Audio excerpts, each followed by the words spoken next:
میں ہوں کاف اور میری آواز ہے ک۔ ارے بھائی ویسے تو میں نقطوں والی کاف کی ساتھی ہوں، لیکن دوستو ہم دونوں میں بہت فرق ہے۔ آپ خود ہی دیکھ لیں۔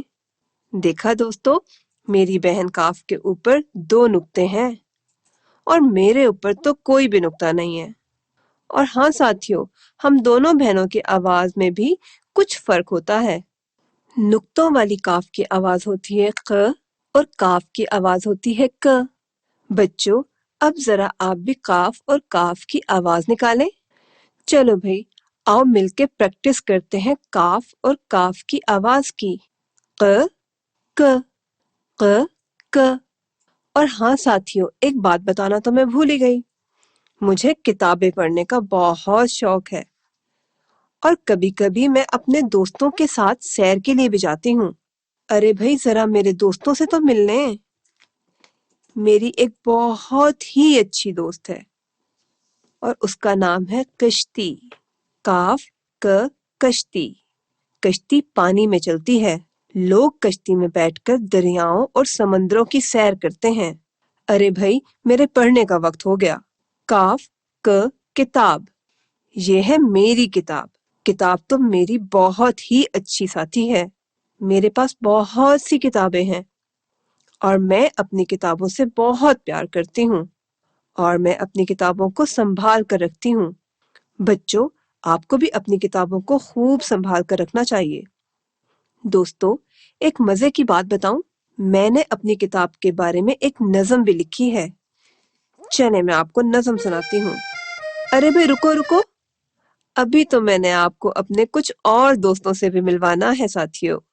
وہ تو آپ سے ملنے کے لیے بہت ہی بے چین ہیں، تو چلیں پہلے ہم ان سے ملتے ہیں۔ یہ ہے کرسی۔ کاف ک کرسی۔ بھئی کرسی تو ہم سب کے بہت ہی کام آتی ہے۔ ہم کرسی پر بیٹھ کر بہت سے کام کرتے ہیں۔ آپ کے اسکول میں بھی بہت سی کرسیاں ہیں جناب۔ ذرا ایک بار اپنی کرسی سے اٹھیں تو صحیح۔ ارے بھائی اٹھو نا، سب بچے اٹھو نا۔ اچھا بھائی، اب دوبارہ بیٹھ جاؤ اپنی کرسیوں پر۔ بیٹھو بیٹھو۔ ہاں، تو ہم بات کر رہے تھے کرسی کی۔ بھائی میری کرسی تو، اوہو، ارے بھائی یہ کون آ گیا؟ ارے ہاں جی، کبوتر صاحب، کیا حال ہے آپ کا؟ کیا کھائیں گے جناب آپ؟ ارے بھائی کبوتر صاحب کہہ رہے ہیں کہ وہ تو دانا کھائیں گے اور پانی بھی پیئیں گے۔ کاف ک کبوتر۔ کبوتر ایک بہت ہی پیارا سا پرندہ ہے۔ لوگ کبوتر کو بہت شوق سے اپنے گھروں میں پالتے ہیں۔ کیا آپ نے کبھی کبوتر پالے ہیں؟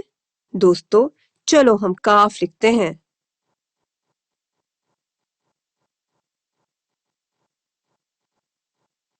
پیارے دوستو، اب تو میرے جانے کا وقت ہو گیا ہے، لیکن جناب ابھی آپ کو نظم سنانا تو باقی ہے۔ تو چلیں اب ہم سنتے ہیں ایک بہت ہی پیاری سی نظم۔ اور ہاں، آپ کو پتا ہے نا، یہ نظم میں نے اپنی پیاری دوست کتاب کے لیے لکھی ہے۔